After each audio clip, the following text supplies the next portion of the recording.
You're watching A News. I'm Nadia Jani. Here are the top stories. Estonia and NATO slam Russian air attack, but Moscow denies claim.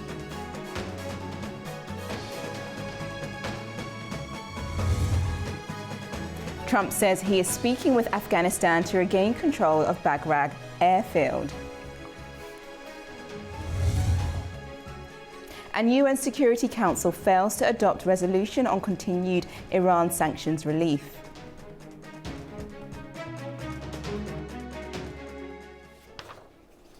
First, NATO has confirmed it will convene consultations after Estonia accused Russia of an unprecedented airspace violation.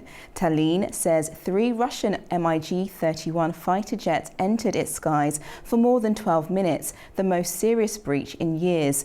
The incident, which comes in the middle of heightened regional tensions, has drawn sharp reactions across Europe, with leaders warning Moscow against further provocations. Estonia says the incursion happened on Friday near Vaindloo Island in the Gulf of Finland. According to the government in Tallinn, 3 Russian fighter jets entered without clearance, penetrating around 5 nautical miles into NATO-controlled skies. They were eventually pushed out by Italian F-35s stationed in Estonia. Officials described it as an unprecedentedly brazen move, the 4th such violation this year, but by far the longest and most serious. The violation comes just over a week after more than 20 Russian drones entered Polish airspace, some shot down by NATO fighters. It also follows large-scale Russian-Belarusian war games known as Zapad 2025, which rehearse the use of nuclear weapons. Tallinn responded by summoning Russia's ambassador and filing a formal protest. It also triggered Article 4 of NATO's founding treaty, requesting urgent consultations on collective security. It was a very clear provocation. It was definitely meant like this, and that's why we are calling as well Article 4 political consultations, because it is clear that Putin has started on a new level testing NATO and a new level provocation. So this is an adequate response from our side. NATO's North Atlantic Council will meet early next week to discuss how to respond. The alliance regularly polices Baltic airspace through the Baltic Sentry mission, but Estonia has called for greater reinforcements and stronger air defences. European Commission President Ursula von der Leyen urged unity, saying Europe will respond to every provocation with determination, and she pushed for new sanctions, including a ban on Russian liquefied natural gas. Neighbouring Lithuania warned that the region is being tested daily. Its defence minister called for NATO's Eastern Sentry deployment to be fully equipped and extended along the alliance's eastern border, covering Poland, the Baltics and Finland. For its part, Moscow denies any wrongdoing. The Russian Defence Ministry insists the jets were flying from Karelia to Kaliningrad in strict conformity with international rules and never breached Estonian territory. But Western officials say the pattern is unmistakable, a calculated campaign to probe NATO's response and resilience. The US President Donald Trump said on Friday he would soon be briefed on the issue and made clear that he was not pleased with the situation. Well, I don't love it. I don't love it when that happens. It could be big trouble. Estonia says the incident highlights its position on NATO's eastern flank. For the alliance, it adds to a series of recent tests of cohesion as tensions with Moscow persist. NATO consultations in Brussels next week are expected to clarify whether the response will remain at the political level or involve further military measures. Staying with our top story, NATO intercepted 3 Russian MiG-31 fighter jets that violated Estonia's airspace over the Baltic Sea, calling it proof of Moscow's reckless behaviour. EU President Ursula von der Leyen said Europe stands with Estonia and would respond to every provocation with determination. Here to unpack this is political analyst Alexandra Filipenko. Welcome. Thank you for having me. My first question is, Moscow has entered another European country's airspace and denied it once again. What can we conclude from that? Well, we are hearing everywhere that Putin is testing NATO, but I think it's far more than just testing NATO, because testing is a little misleading, because test implies uncertainty, trying to clarify something unknown. Feels like Putin doesn't have any doubts. He already knows what he wants to do, and he acts in full confidence, because we saw those actions. We saw it in Poland. We saw it in Lithuania. Now we're seeing it in Estonia. It's not just a test of an airspace. It's getting into NATO country airspace. These flights, these drones, and tomorrow perhaps something else. These are demonstrations. It's the demonstration. Putin is showing NATO leaders, Putin is showing NATO countries that their threats for now are just words, and that Article 5 is not there when we are talking about the eastern flank of NATO. At least this is how it looks for me, being in Vilnius right now, in Lithuania, very, very close to Belarus border. So this shows some kind of a lack of resources or a lack of political will to act. Of course, the Baltic states have been preparing for something like this. The Baltic states have been aware of the danger, and Lithuania has been aware of the danger, but Lithuania cannot alone make NATO act, for example, or Estonia to that matter, talking about Estonia. So this is a new lesson from Putin and from the Kremlin in general, that, he doesn't have any doubts. There is no uncertainty. He acts very confidently, and we shouldn't say that Putin is testing NATO. He's acting within NATO borders, of course, but that sentiment of it's not us, it's not them, there are just some aircrafts flying around and they're not coming from Russia. We've all heard that in 2014. Let's remember the invasion of Ukraine started in 2014 when the occupation of Crimea happened and the annexation of Crimea, and back then Putin said that no, these are not our soldiers there. Only afterwards, he actually committed to the fact that, yes, these were indeed Russian soldiers helping out some local ones. But there were Russian soldiers there, although back then the Kremlin was saying, no, that's not us. We don't know anything about it. So we are seeing the repetition of what we've seen in 2014. Yes, and the EU has spoken strongly against this and are discussing their collective response. What do you think will be the consequence to that? Well, this is a great point. The EU, not NATO, because we are hearing about Estonia initiating NATO Article 4 consultations, and President Donald Trump saying that he didn't like it and that there's potentially a big problem. But most importantly is the EU defense. It seems that the European Union is now in that coalition of the willing that is helping Ukraine mostly, and that is gathering to help Ukraine, will now become some kind of a military alliance. And I think we are seeing not the rebirth of the European Union, but rather a birth of something else on the basis of the European Union. This is exactly what is happening to my mind, because European Union in general, at first, it was an economic alliance at the beginning, at first, then rather a political alliance, but never a military alliance, because the European Union always relied on NATO, always relied on NATO support and definitely the Article 5. But now European Union is realizing more and more that it has to defend its own borders. And that coalition of the willing, I think, might start forming some kind of a military alliance, rather, something more than just a political alliance with less reliance on NATO. I think this is what we are going to see. And you mentioned just there US President Donald Trump saying that he's not happy about what has happened. He doesn't love it, is what he said. What do you think he might do once he's got proper briefing about the actual fly zone that happened? if he will be sure, and we've seen the photographs, of course, of Russian aircrafts flying over NATO territory, and of course the Estonian Air Force commander reminded of those previous facts that happened over NATO territory. Definitely, President Trump will be briefed on that, and I'm sure he'll have way more information. And the only way to act, the logical way, would be to pressure Putin, would be to pressure Vladimir Putin, to pressure the Kremlin, although, of course, they would say that it's not them, they don't know anything about it.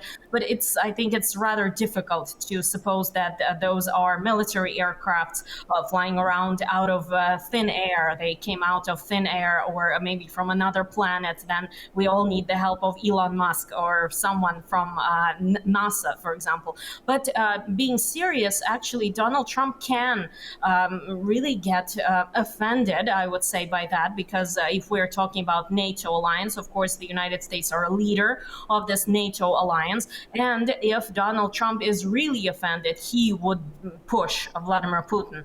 But we've seen from President Trump, although Mark Rutte, the Secretary General of NATO, has done everything to gain the trust of President Trump, to get to be friendly, more and more friendly with President Trump. Although we've heard from President Trump that maybe Europe should defend itself more and play a bigger role in NATO and in general in its own defense. So we might even not see any action from President Trump, although the logical step, of course, would be to pressure Vladimir Putin, and to pressure Vladimir Putin not only regarding European defense and European territory, but also regarding Ukraine. Because how much have we heard from President Trump recently that he's irritated with Putin, that he's disappointed with Putin?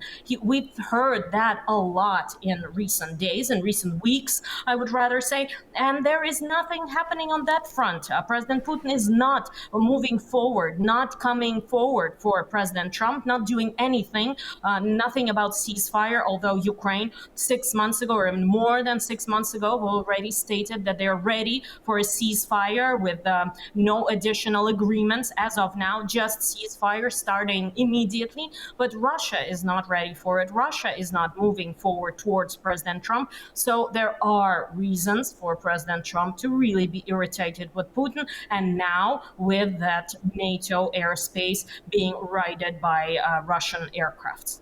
Thank you so much for joining me and for your insights, Ms. Filipenko. Thank you. Thank you.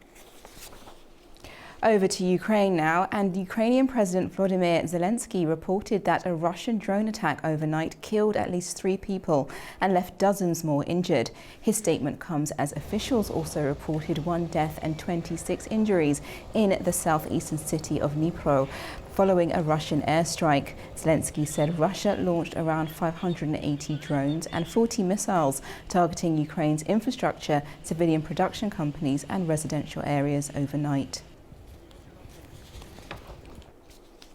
US President Donald Trump spoke to Chinese President Xi Jinping and said he made progress on many issues, including trade and an approval of a deal on TikTok.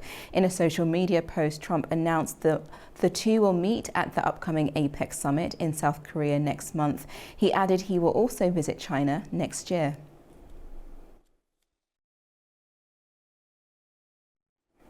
Staying with the US president, he has announced a sweeping new immigration measure that could reshape the US tech industry. Companies sponsoring skilled foreign workers on temporary work visas will now face a $100,000 annual fee. Alongside this, the administration is also offering a $1 million gold card visas for wealthy foreign nationals seeking permanent residency. Here's more.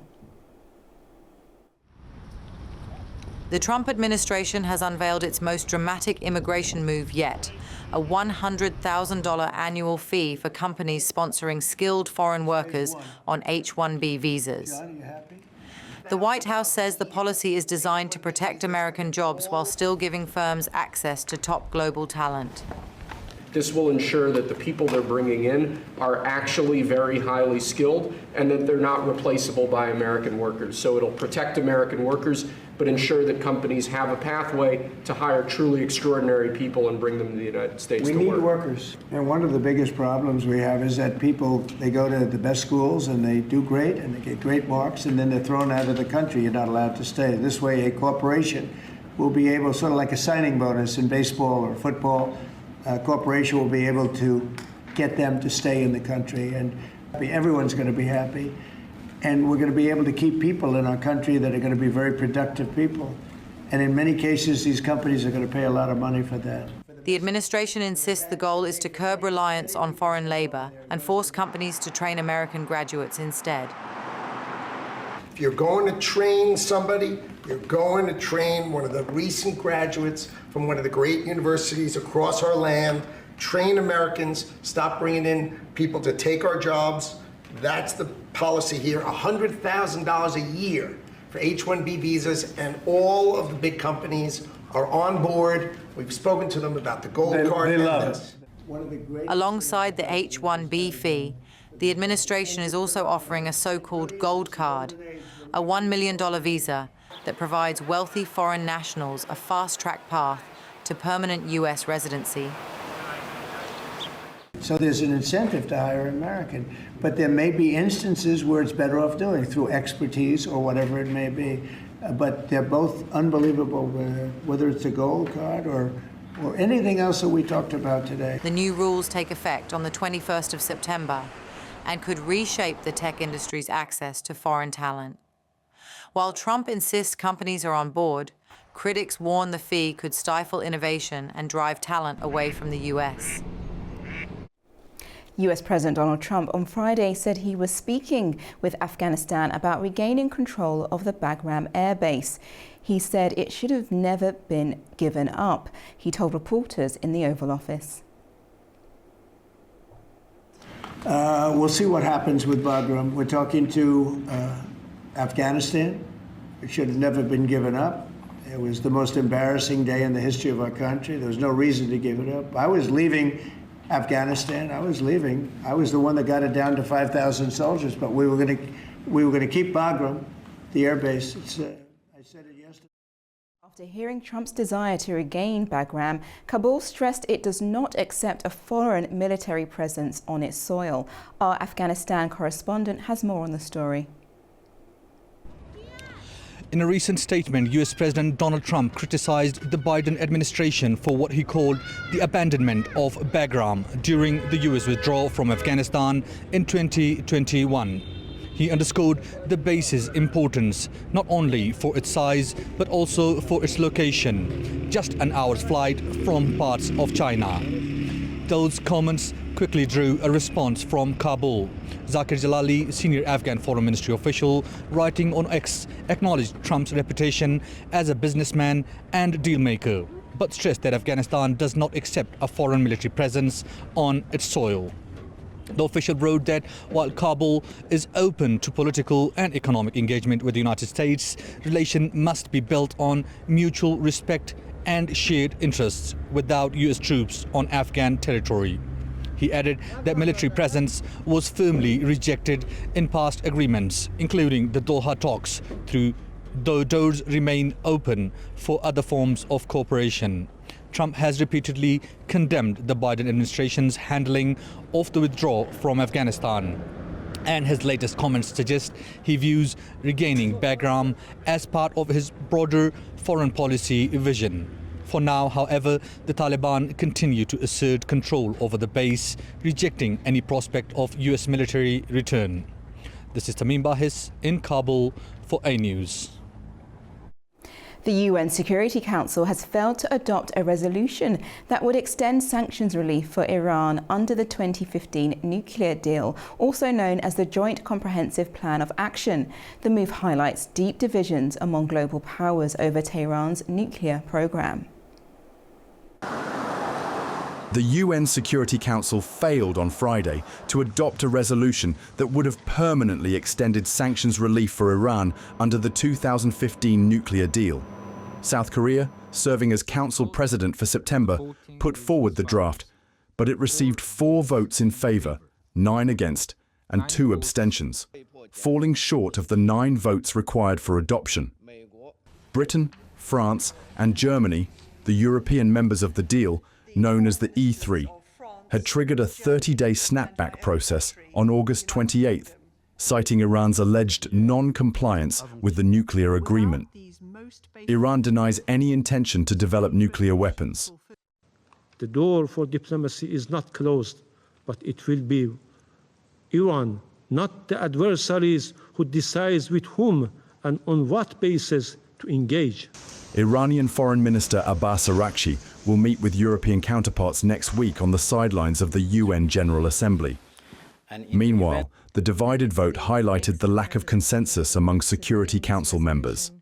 Without these most basic conditions being met, there is no clear path to a swift diplomatic solution.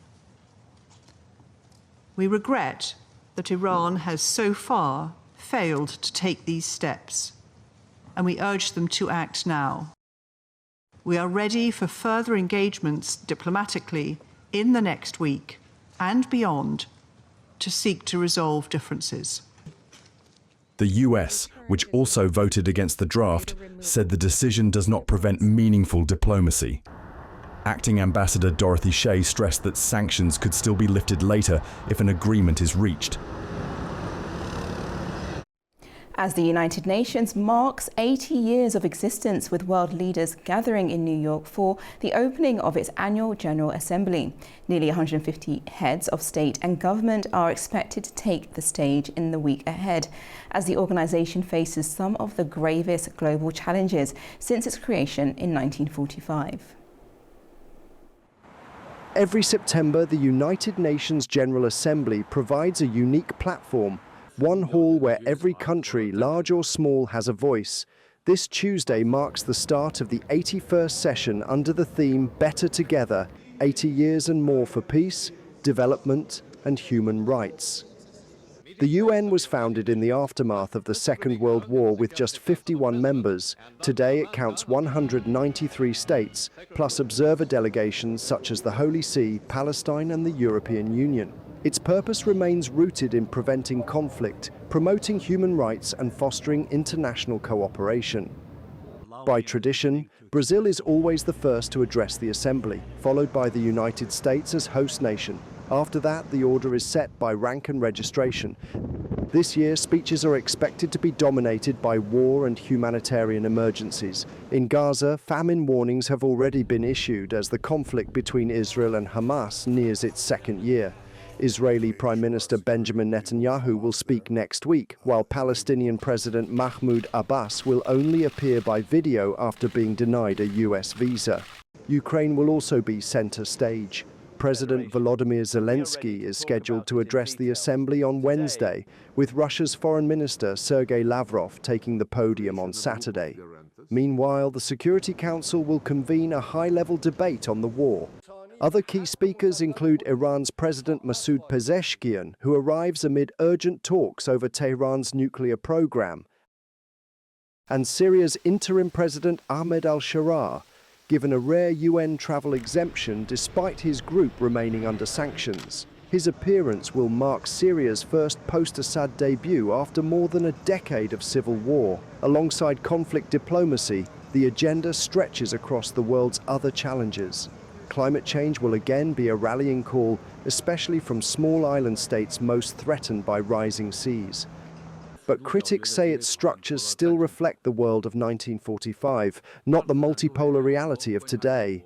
Proposals under the UN 80 Reform Initiative aim to make the organization more efficient, cut duplication across thousands of mandates, and place staff closer to the communities they serve. At the same time, there is growing debate over who will replace Secretary General Antonio Guterres when his mandate ends in 2026. The choice will again fall to the Security Council's 5 veto powers, raising familiar questions about legitimacy and balance.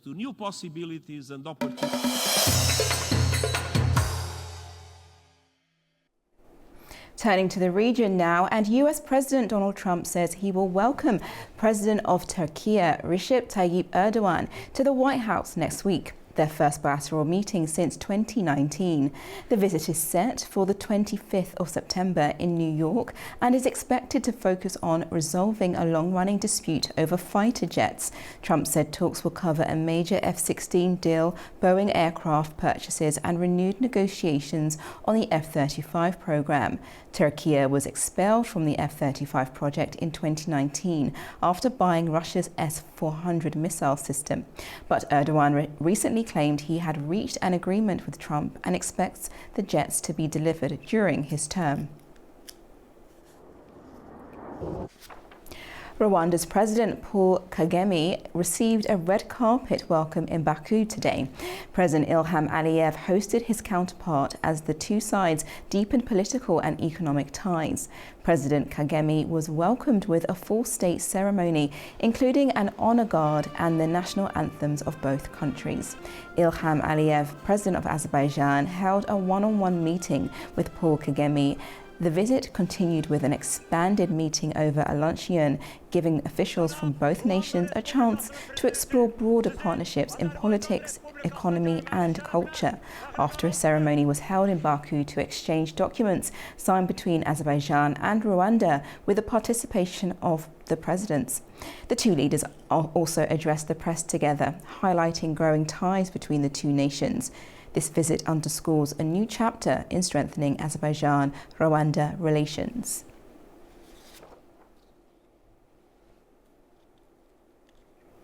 Staying on this subject, talks were had with Azerbaijan President Ilham Aliyev and documents were signed between the two countries.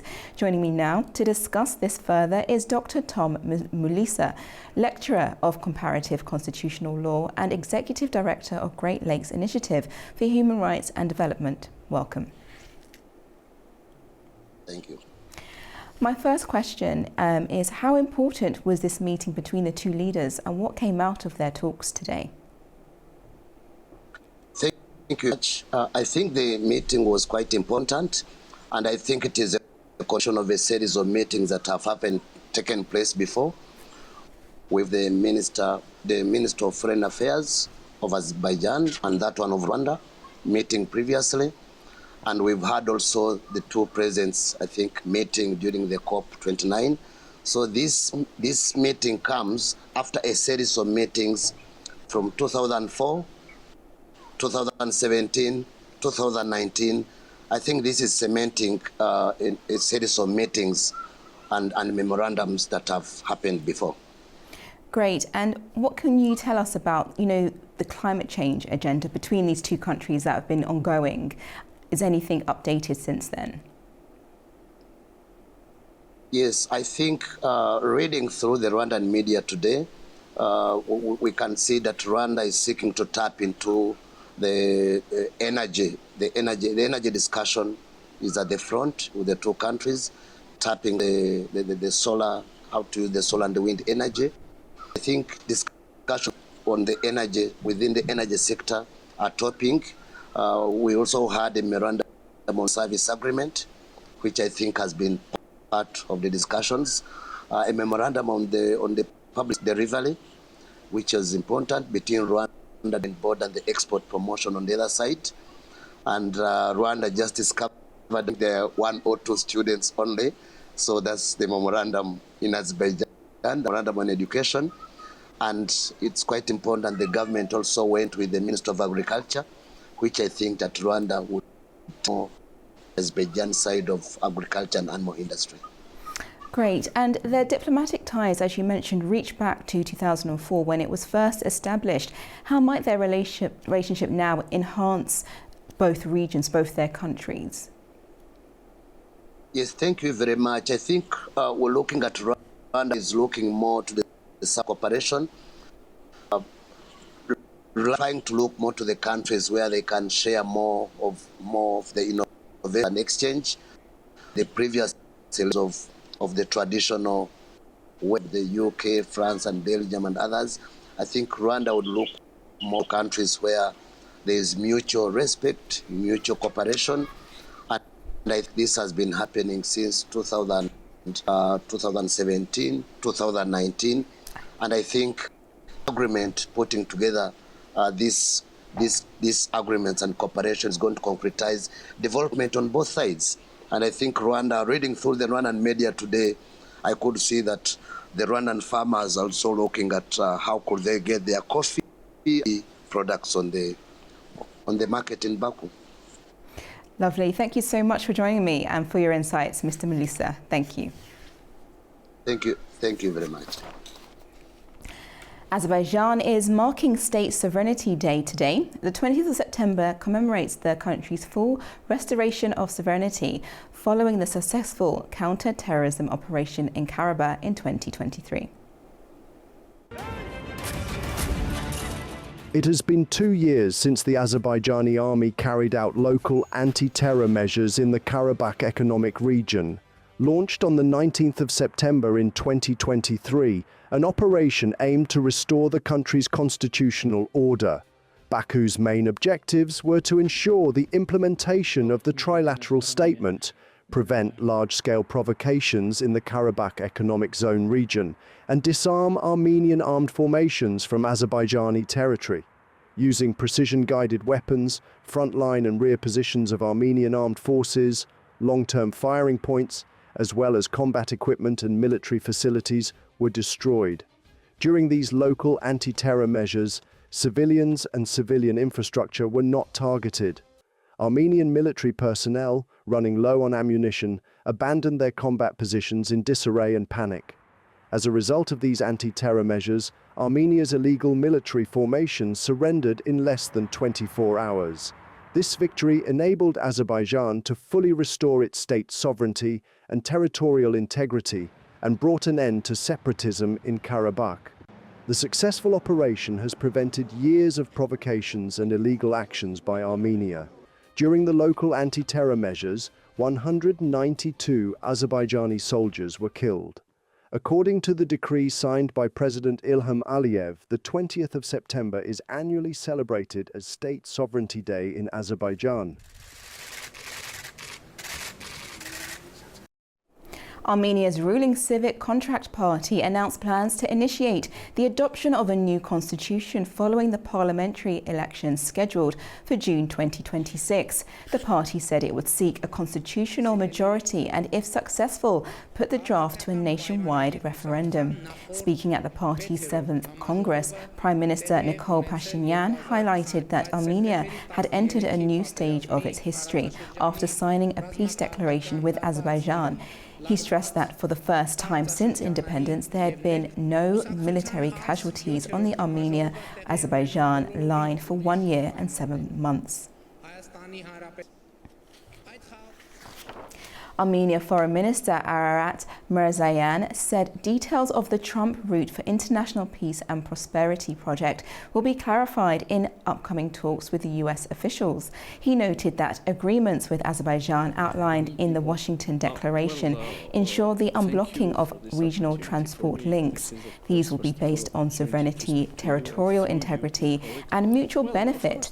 Mirzayan added that Yerevan is ready to hold consultations with Baku to set the time and place for signing a peace treaty. No, we suggested immediately to start consultations. After visiting Azerbaijan, EU's Enlargement Commissioner Marta Kos arrived for a 2-day visit to Armenia on Friday. In Yerevan, Kos has met the country's top leadership and is due to attend the signing of projects with the European Bank for Reconstruction and Development, as well as visit EU-backed initiatives. The European Commissioner visits to Armenia and Azerbaijan has taken place this week to discuss energy, connectivity and regional cooperation. Its EU candidate, however, the country Georgia, has subsequently been left off the agenda. Our correspondent has more from Tbilisi. European External Action Service Secretary General Marta Kos is visiting Armenia and Azerbaijan this week. The focus is clear: connectivity, energy and deepening regional cooperation with the EU. But Georgia, once the most European-oriented country in the South Caucasus, has been left off the list. This omission is more than symbolic. For years, Georgia was considered the natural hub for European connectivity projects in the region, the front runner in EU integration. Now the troll is slipping away. Armenia and Azerbaijan, once lagging behind, are actively enhancing ties with Brussels and positioning themselves as key players in new transport and energy corridors. By contrast, the EU has almost frozen political engagement with Georgia, sidelining it from exactly the kind of initiatives where it should be central. Prime Minister Irakli Qobakhidze reacted sharply, repeating his narrative that the European bureaucracy is guided by external forces rather than Europe's real interests. He criticized Brussels for Soviet-style policies and insisted that Georgia remains open to resetting relations once the war in Ukraine ends.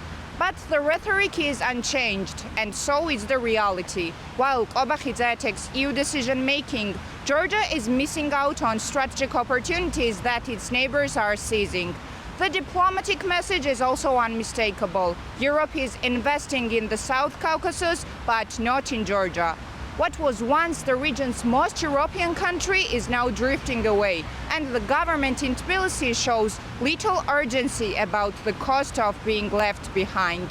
It's Nini Nikolaishvili reporting from Tbilisi, A News. A delegation led by Armenia's National Security Service Director Andranik Simonyan arrived in Baku, according to Armenia media. Simonyan is expected to participate in the 3rd International Security Forum taking place in Baku.